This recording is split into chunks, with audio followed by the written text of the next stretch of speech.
Hello guys and welcome back into a new brand video. In this tutorial, I'm going to show you how to sync your Etsy shop with Shopify. So make sure to watch the video to the end and follow these simple steps. So the first thing now to do is to simply go to your shop manager so we can add some integration that would allow us to synchronize our shop with Shopify. So here we need just to go to shop manager. So basically after clicking, you will find your dashboard here. And now we will be needing to go to apps.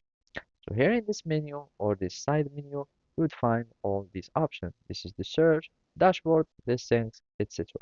Now we need just to go to the apps. And from here, you will need just to click on browse all.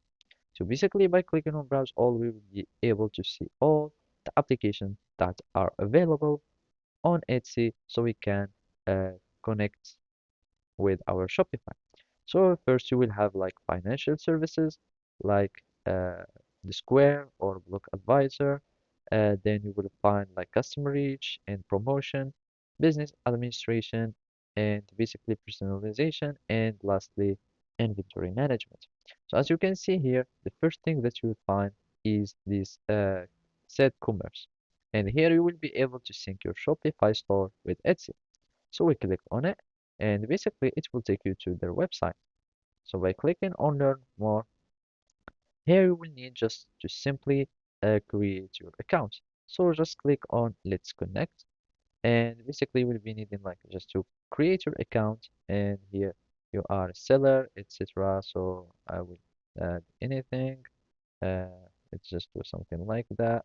And simply here we want Shopify, and the marketplace you can find Etsy, and here you can choose whatever you'd like, and you can also choose your category. So you agree and submit, and here we will be able to connect.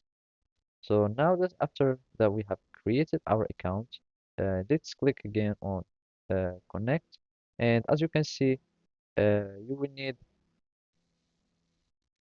just to check your email so you can activate your account, and basically then you can simply connect them and they will basically synchronize your stores. So basically that's it. Thank you for watching and see you next time.